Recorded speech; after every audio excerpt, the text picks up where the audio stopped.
You mentioned kanina yung yung evolution from knowing how to fight and parang yung shallow parang application of it na parang mas kumbaga tigasin ka you're more volatile, 'di ba? And then eventually you develop into a more alam mo yun mas refined na martial artist. So can you expound on that process? How does that happen? And then, syempre, it goes with the years. It happens with years of experience and years of trial and error. More importantly, a lot of it has to do with making mistakes. Okay. So, how do you learn na what to do and what not to do is you mess things up, di ba? And then you learn from that experience and then you make sure that you don't do it again. Di ba?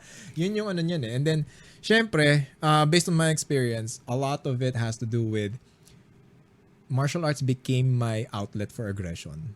Okay. It whatever it is that I was confused, whatever it is, whatever angst that I had that I could not express, martial arts became my outlet. It was In what way? well, syempre, you were able to express yourself through movement, and then lahat ng aggression mo na ilalabas mo in a very safe environment. I see. So you go home feeling refreshed. You go home quiet. You go home a lot calmer. Diba? You're able to deal with a lot of things. Diba? For example, when you let's take very simple basic examples. Like for example, yung mga bakit ang daming road rage, diba? It's not because of the act.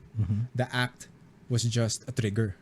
Ibig sabihin, bad trip ka na sa bahay or bad trip ka sa trabaho, may nag-cut sa'yo sa kalsada, galit ka ngayon. Trigger yun. Diba? Now, if you have an outlet, pag may nag-cut sa'yo sa kalsada, okay. Okay. Mabayama na It's yan. not worth it. It's not worth it, diba? I see a lot of people din kasi na the main reason why there are confrontations and there are conflicts, like when you go to YouTube or Facebook, yung mga nag-aaway, yung mga nagsuntukan, it's not because of the act eh. For sure, there are a lot of pent-up emotions and pent-up aggressions na hindi nila ma-express or hindi nila mapakita or hindi nila masabi. Tapos nagkaroon lang ng isang trigger na bubuhos nila lahat yun. Versus when you get to the gym. For example, you go to a boxing gym, di ba? Lahat ng kabad trip pa nung araw na yon, ibuhos mo dun sa punching bag, di ba? Oo nga, no? Sarap ng feeling nun, di ba? Sarap ng feeling pagkatapos mo, okay. And it's also a scientific fact na when you're too tired, di ba, you don't have time to be mad, di ba? Another one is because of exercise, you release a lot of endorphins. So it gives you, again, mental clarity, physical well-being, tapos you feel good about yourself, that okay. Sense of accomplishment. Diba? None of the other irrelevant things matter pala kasi you just came from a really hard session. Diba? You came from dealing with adversity, you're dealing with your inner demons, you tire yourself out na not only did you get this benefit, you're also making your body stronger. Diba? Kaya ako always advocate learning martial arts. Why? You're hitting two birds with one stone. You're getting exercise and you're learning a new skill. Diba? All for the price of one.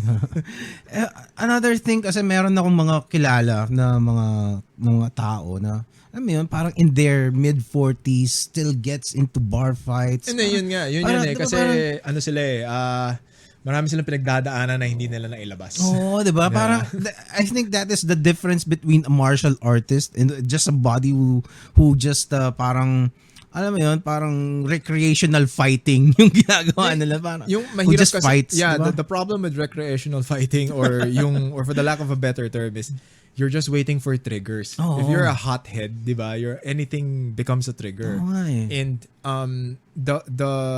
if we're going to escalate that way of thinking or that behavior is if you're not going to let it out in a proper avenue, you're either gonna let it out on yourself or you're gonna let it out or you're gonna express it on the people around you.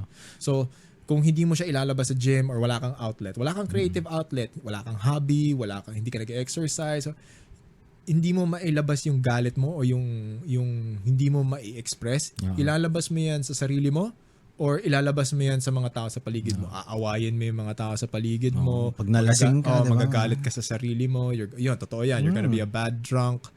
Diba? It could manifest in so many ways. And it could be avoided. Diba? It could be avoided. But is it also a factor na parang you don't really get to understand what fighting really is? Parang the martial arts of fighting aspect. When you train martial arts kasi, that is true. Your introduction to martial arts is the fighting or is the sparring because that's the way it was marketed for so many years. Yes. Diba? Pero when you get into the actual class, and this is not just about jiu-jitsu, I say this for all other martial arts out there. When you start diving into the details, when you start digging deeper into the art itself, it becomes part of your lifestyle. It becomes part of who you are. It becomes your way of expressing yourself. Diba? Yeah. Well, there are a lot of things that can be expressed with words, but there are a lot of things that we can express through actions. That's why people get into very hard na hobbies. Yan, martial arts, surfing, kasi wala. The struggle, there are a lot of lessons with the struggle. There are so many things that you can learn about yourself, and this is something that I preach a lot, especially sa mga new students. You're gonna learn a lot about yourself throughout this journey. That's why I highly suggest you enjoy it. Kasi nga magugulat ka na lang na especially if you start competing, that's a totally different spectrum na. That's like a step up to everything. Magugulat ka na lang. Would you recommend to hotheads na mga alam mo yun to take up martial arts talaga? Oh yeah. Diba parang yun yung isang thing na parang okay, you have this natural, you can say gift na parang okay, parang kasi some people are just more street smart than others eh. 'Di ba? May mga ganun eh. That's Just true. know yung meron silang fight IQ na tinatawag ba?